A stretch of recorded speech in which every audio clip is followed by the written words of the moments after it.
We in our madrasa we had a talk about the football and the dress code. Yeah.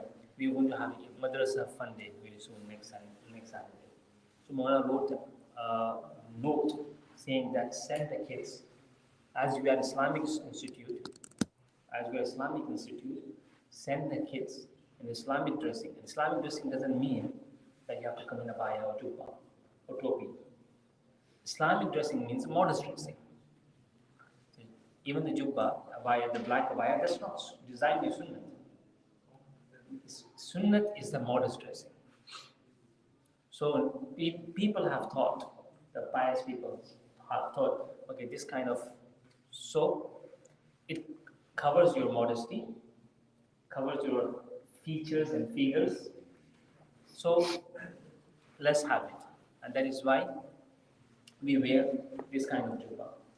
But if you want to see it, what Rasulullah ﷺ used to wear, he used to wear chadar, sheet, a lower garment like ihram, an upper garment.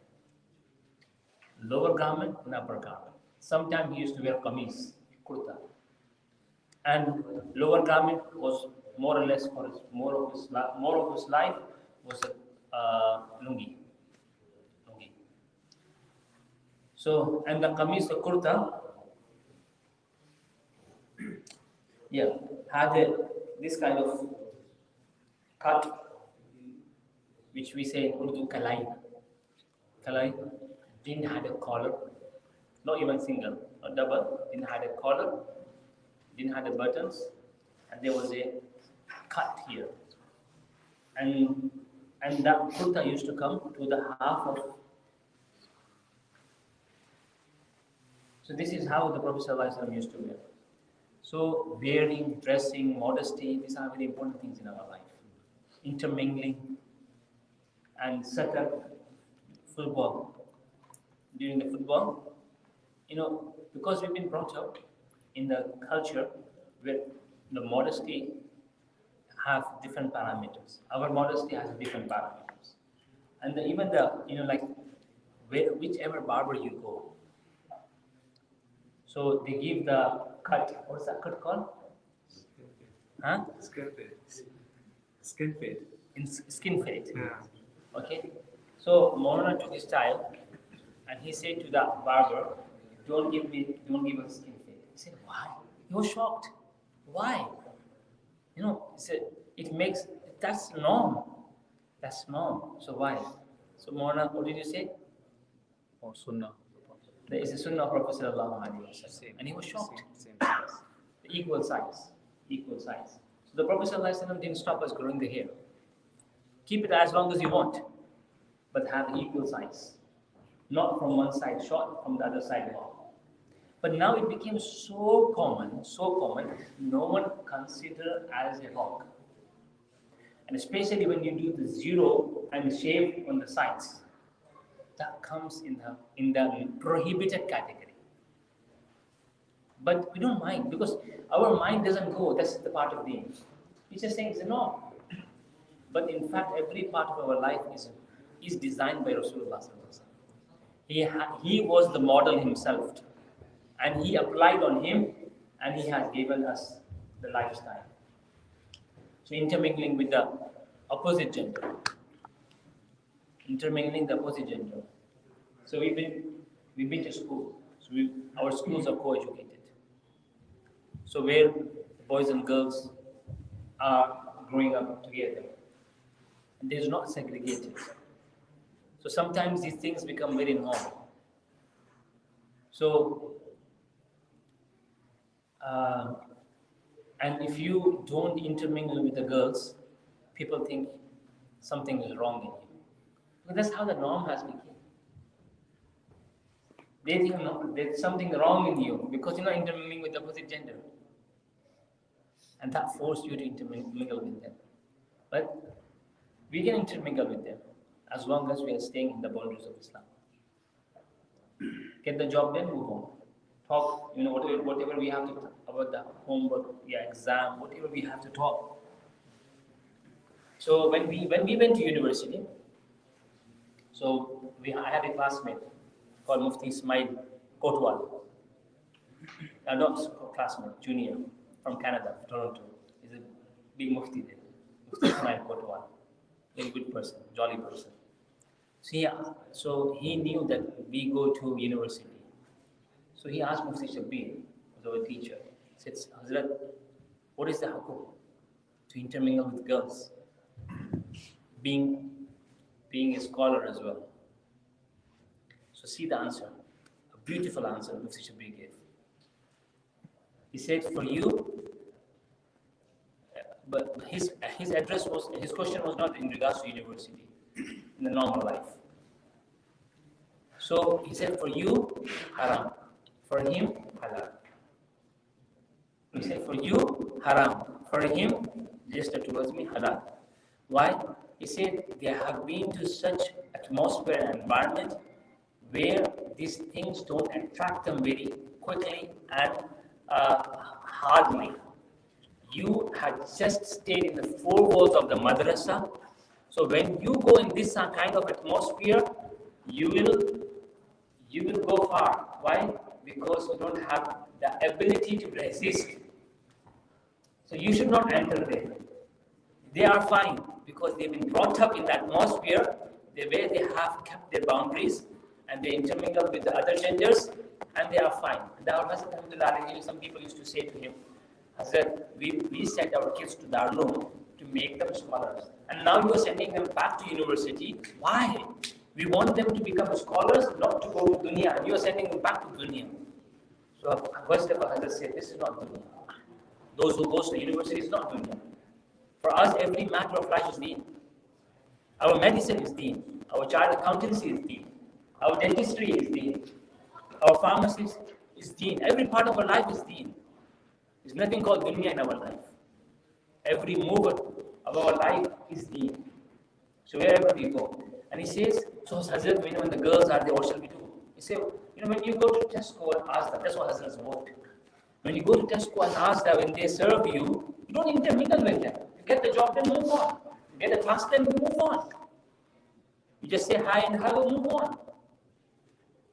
So similarly, exactly the same. The way you treated the girl on the customer service in the Tesco and Asda, you should treat the girl in the school and the college and the university.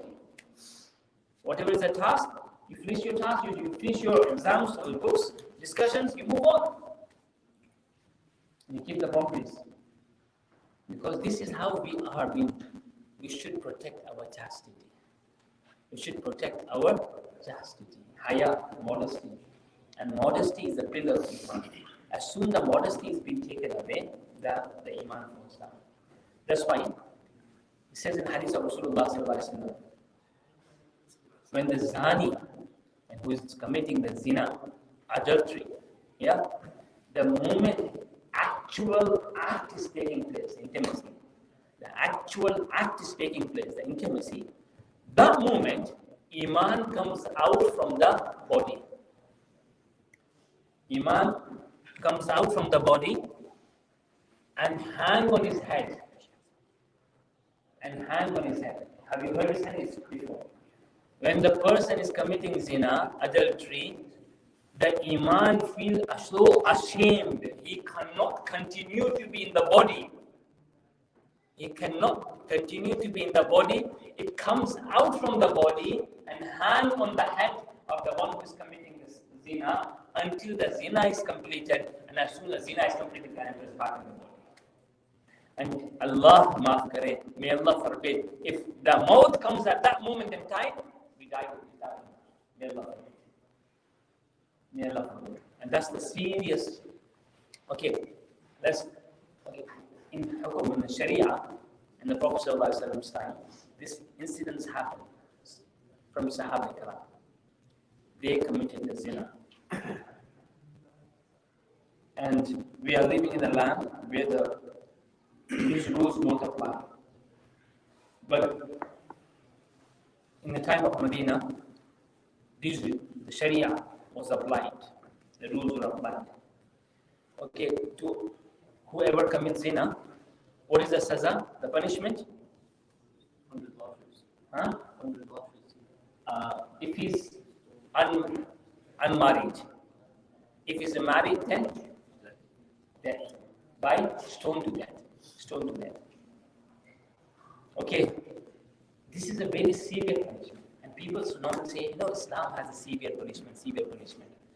If I tell you how do you person qualify for this severe punishment, in the whole world, none will qualify for the severe punishment. Because to give the ruling for the stone to death, there should be 4 witnesses.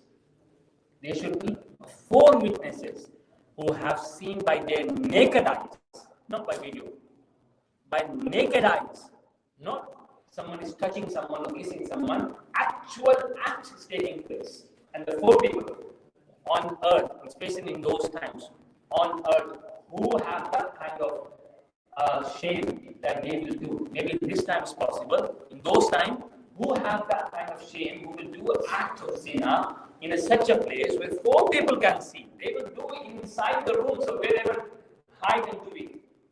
So there was no possibility to prove it and to apply the punishment. There was no possibility. No possibility at all. Impossible to apply the punishment. So, but the only possible way is that someone comes and confess himself. That was the only possible way. So a Sahabi called Ma'iz Aslami. A Sahabi called Ma'iz Aslami.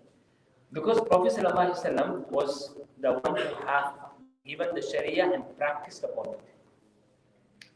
Whatever shortcomings were suitable for Prophet ﷺ, Allah had applied on him. Whatever shortcomings were not suitable for him, Allah has applied on the Sahaba. Because the Sahaba, they gave their life to Prophet ﷺ. They said, O Prophet of Allah, you treat us the way you want. The way you want. We don't mind. We are yours. If you ask us to jump from the mountain, we will jump. If you ask to run in the oceans, we will run. So they were so obedient. So Allah purposely designed some Sahaba Ikram to commit the sin. In other words, इसको कहते हैं तकवीनी तौर पर. Allah purposely designed some Sahaba Ikram to commit these sins and confess it. So the saza, the punishment is applied on them. So one amongst them is the Ma'iz Aslami radiallahu anhu. So Ma'iz Aslami radiallahu anhu, he committed the zina. And he came to Prophet sallallahu alaihi wasallam. He was sitting in the masjid and the musalla, and he said, "O Prophet of Allah, I committed zina." So Prophet sallallahu alaihi wasallam used to say, "Go. You haven't committed zina. Go. You might have just touched her." He's saying, "I committed zina," and Prophet sallallahu alaihi wasallam finding excuses to push him away. He said, "O Prophet of Allah, I committed zina." So he said, "Go. You might have touched her. You might have kissed her. You haven't committed zina."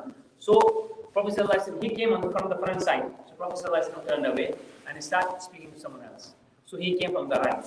O Prophet of Allah, I committed zina. And the reason he was coming, because when he felt guilty, he wanted to be purified. He was afraid to face the Jahannam.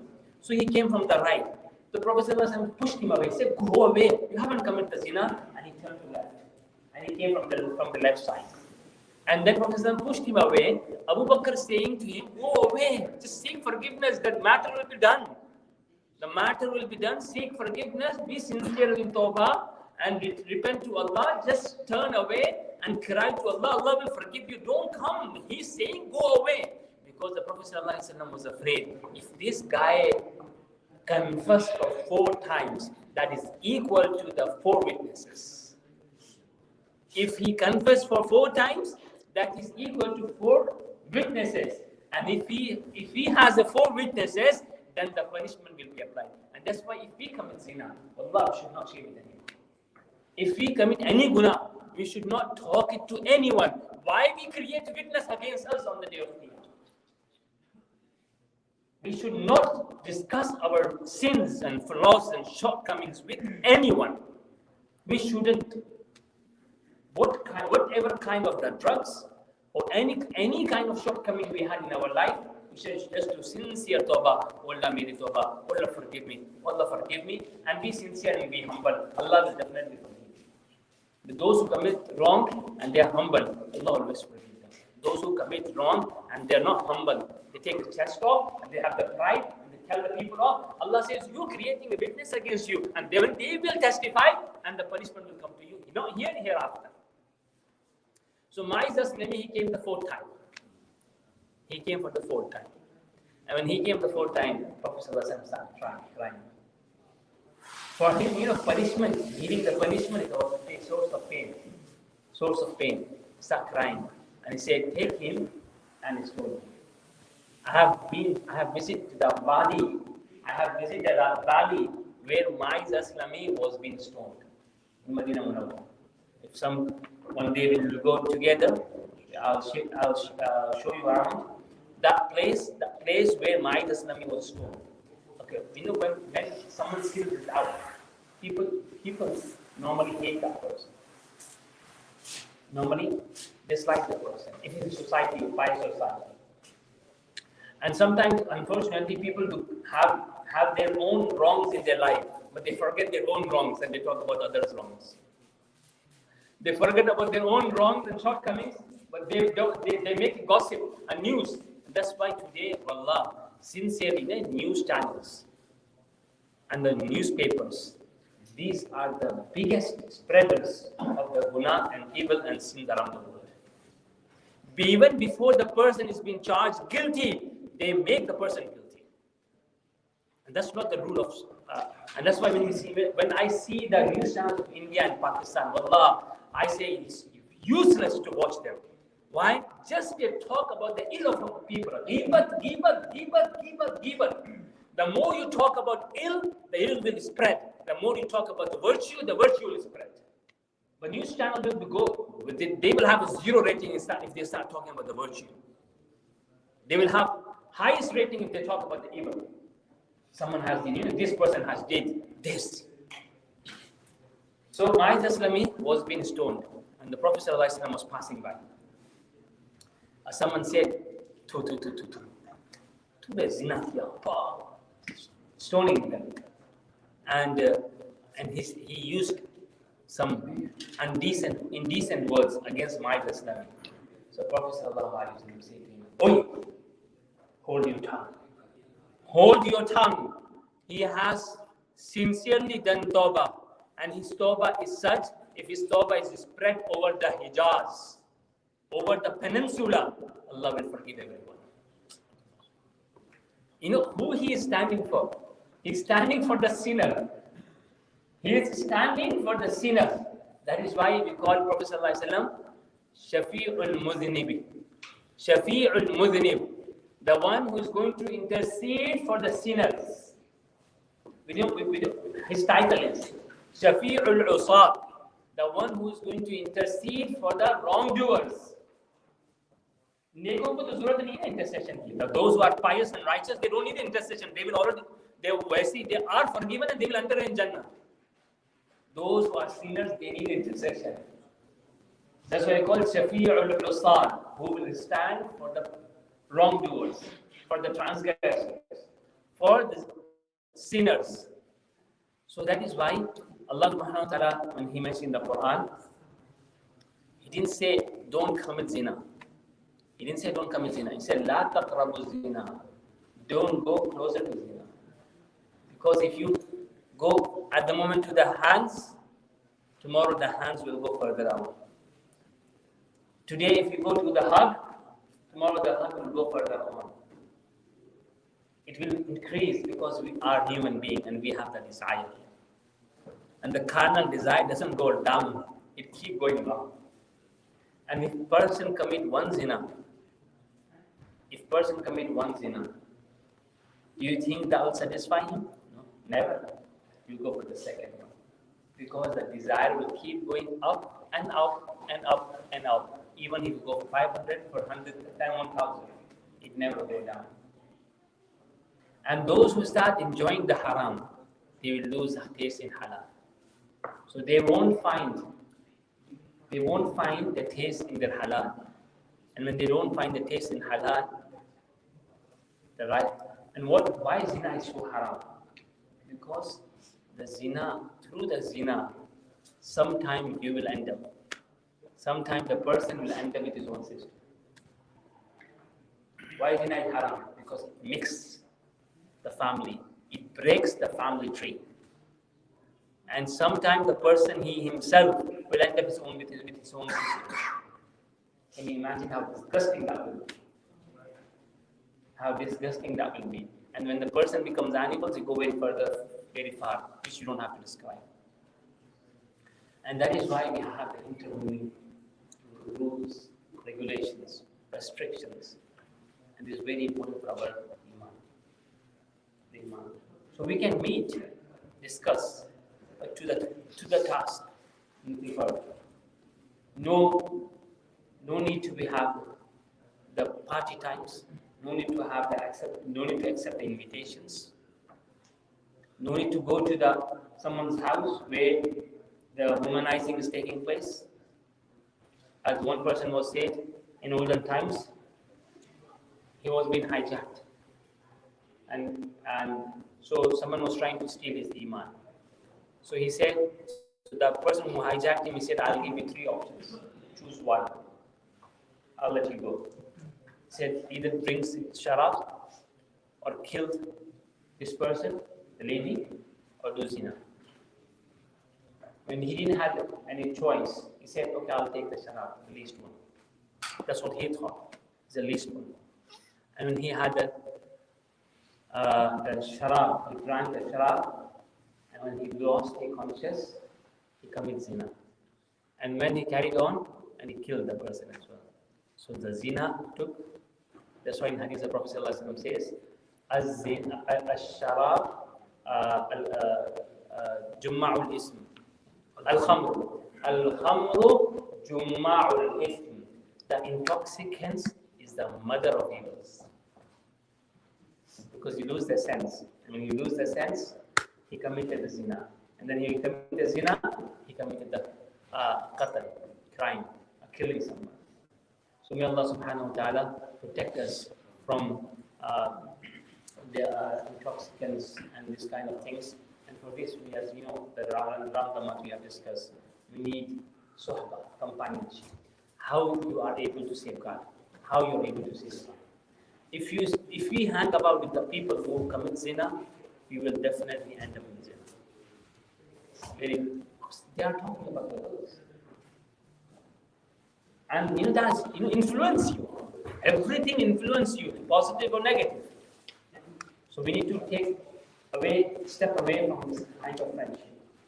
Start hanging with those who have the modesty. And second thing, courage. Third thing, give yourself a punishment. Whenever you have a wrong glance, you will give 10 pounds or 5 pounds. Whatever hurts you, you give it out. So you will do once, or twice, and thrice. Colonel Amiruddin, maybe you guys didn't heard of him. He was a Scottish. His mom was Scottish. His father was from Hyderabad, India. And his mother was a Scottish woman. So his father came from here in British time. He came here to study. He got married to a Scottish woman, and they both moved to India.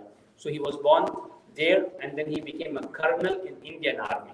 Not Indian Army, in Hyderabad Army, in the Nawab Army. However, the point is that he used to say, my mom has seen Prophet ﷺ 16 times in his dream. The Scottish woman. Mom, I've seen the Prophet ﷺ 16 times in his dream, her dream. And my mom is the one who have received the vocal reply to Prophet ﷺ, and she said, Assalamu alaikum ya Rasulallah. She was being given a vocal reply, wa alaikum salam, whatever her name is. Colonel Amiruddin. So he was his attitude was very, very harsh and firm, like Colonel people, military people, very harsh and firm.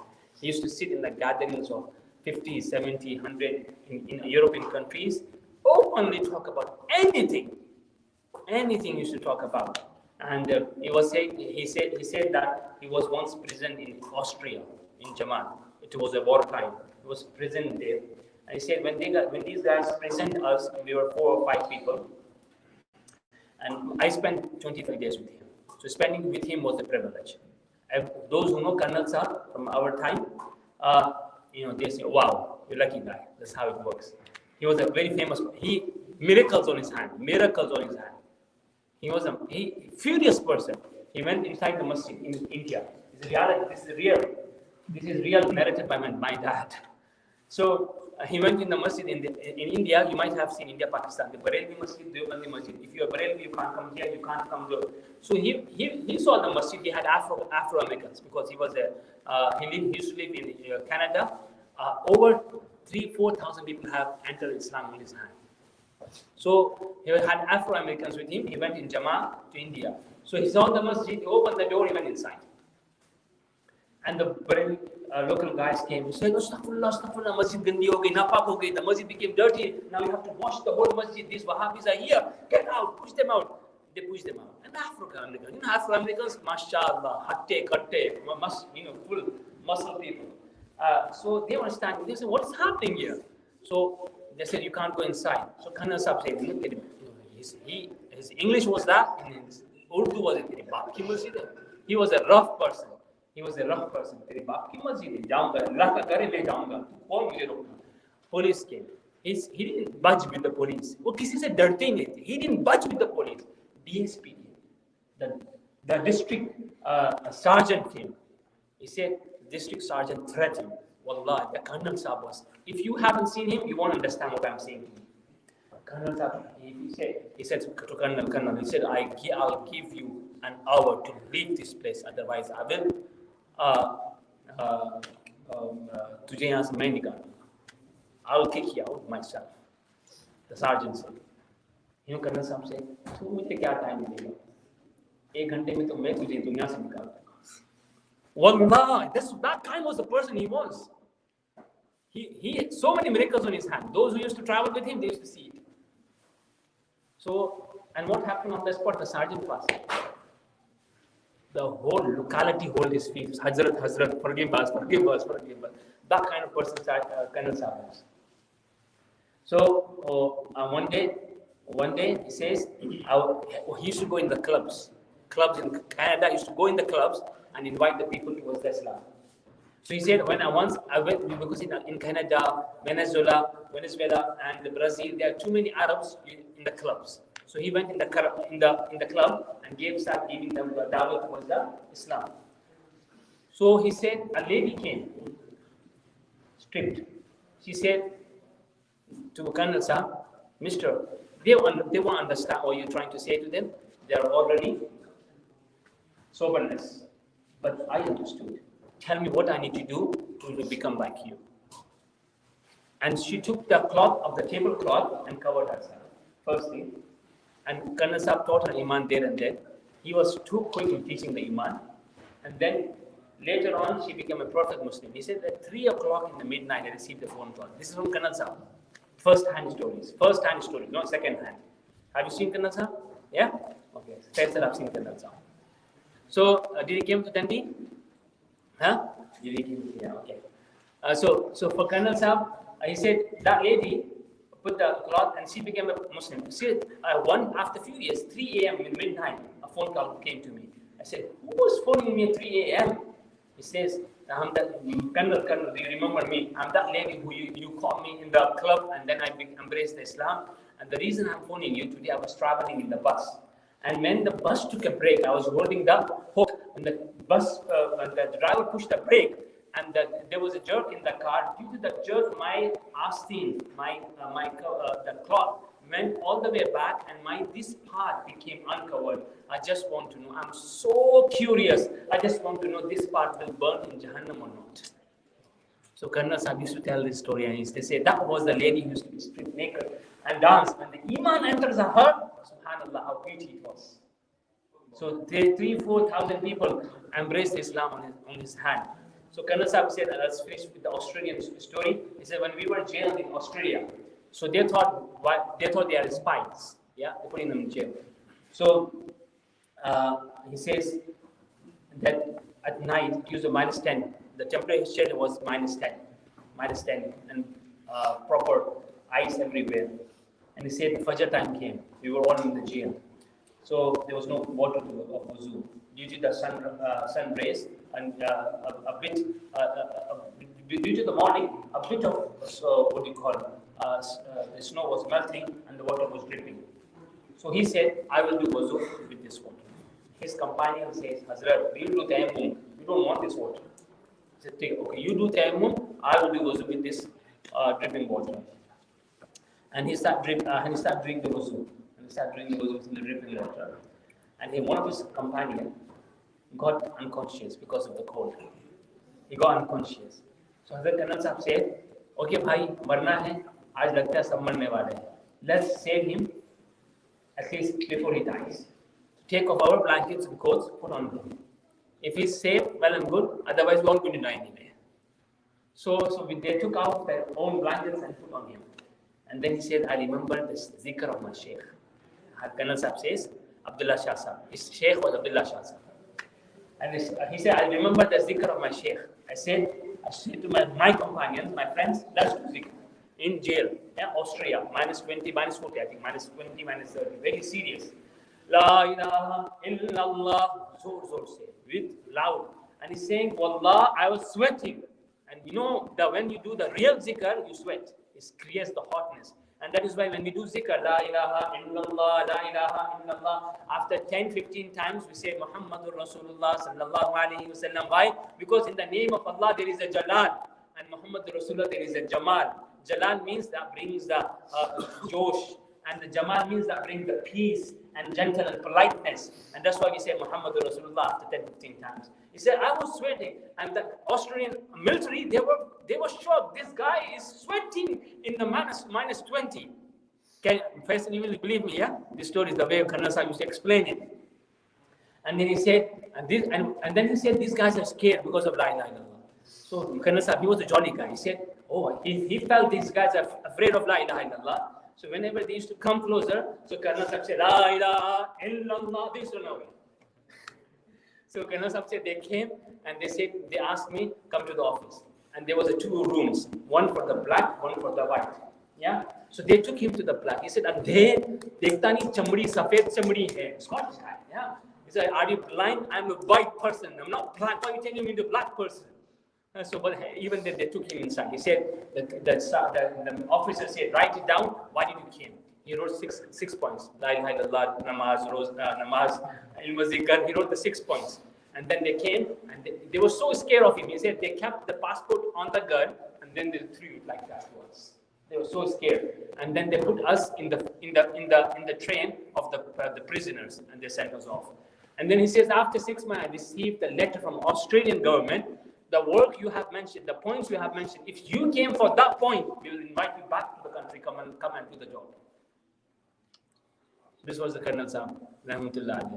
May Allah subhanahu wa ta'ala elevate his status in Qabr, and may Allah subhanahu wa ta'ala grant his modesty. I think you have only 50 minutes, but you guys are good teachers, best teachers, inshallah. And remember that every Sunday, on the last Sunday of every month, it will be especially you guys. This special invitation was for you guys, but more I have to say for everyone, because special invitation is for you. So it will be Hafiz Sahab. You will have the food every Sunday on the Friday, yeah? Every Sunday of every month. Chalo, subhanallah.